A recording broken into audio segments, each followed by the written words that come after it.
La romance ruritanienne est un genre littéraire charmant mais un peu désuet qui était en vogue à la fin du 19e et au début du 20e siècle. C'est en quelque sorte la transposition à l'ère victorienne des grands récits de cap et d'épée du siècle précédent. On y trouve de l'aventure, de l'amour, des intrigues de cour, des complots, des méchants cruels et vils, des passages secrets, des duels sur les remparts de châteaux perdus dans les montagnes, dans de petits royaumes aux noms imprononçables.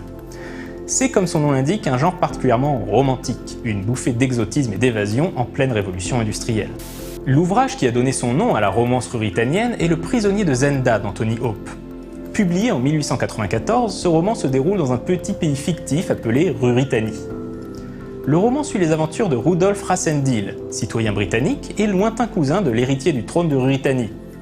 Il se trouve que Rudolf ressemble comme deux gouttes d'eau au prince. Entre en scène Michael, demi-frère du futur souverain, qui se verrait bien sur le trône, et qui fait donc enlever le prince avant le couronnement. Celui-ci se retrouve alors prisonnier de la forteresse de Zenda. En raison de sa ressemblance avec le monarque légitime, les conseillers du prince demandent alors à Rudolf de se faire passer pour lui afin que le couronnement puisse quand même avoir lieu. Mais c'est sans compter sur le sbire de Michael, le diabolique Rupert de Henzo, qui a également ses propres plans et est tellement cabotin qu'il finit par voler la vedette au héros du roman. Ajoutons à cela que Rudolf tombe amoureux de Flavia, la fiancée du prince prisonnier, et autant dire qu'il y a largement de quoi écrire un roman, et même deux, puisque Hope écrira l'année suivante une suite centrée sur le personnage de Rupert de Henzo.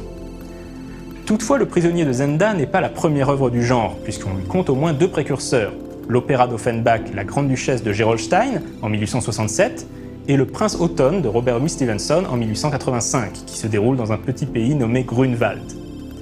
Mais c'est avec Le prisonnier de Zenda qu'on a vraiment vu émerger un genre à part entière. Alors, à quoi reconnaît-on une romance ruritanienne? L'action se déroule toujours dans un petit pays européen fictif et un peu anachronique, avec un peuple rustique gouverné par une noblesse aux traditions archaïques. Les inspirations du monde réel sont le Luxembourg ou le Liechtenstein. En fiction, citons la Sildavie dans Tintin, Bretzelbourg dans Spirou, ou le Grand-Duché de Cagliostro dans Le Château de Cagliostro. Quant aux héros, ce sont en général des aventuriers venus de l'étranger qui se retrouvent pris dans les complots de la cour locale, toujours à base de mariages arrangés, d'usurpation de trône, de sosies ou de frères cachés, etc. Très souvent, la menace est représentée par un autre pays rival, tout aussi petit et anachronique, qui complote dans l'ombre, ou est manipulé par le vrai vilain pour parvenir à ses fins. Les codes de la romance ruritanienne peuvent également se décliner à d'autres genres et d'autres univers. Le film The Grand Budapest Hotel, par exemple, a de nombreux aspects ruritaniens, tout comme Princess Bride, le film Duck Soup des Marx Brothers, ou le jeu de rôle Castle Falkenstein de Mike Pondsmith. Ce qui nous donne 3 pistes pour le prochain épisode. Lequel de ces 3 sujets, Princess Bride, les Marx Brothers ou Mike Pondsmith, devrais-je traiter dans la prochaine Minute du Geek? C'est à vous de voter en vous rendant sur le forum de No Life. À la semaine prochaine.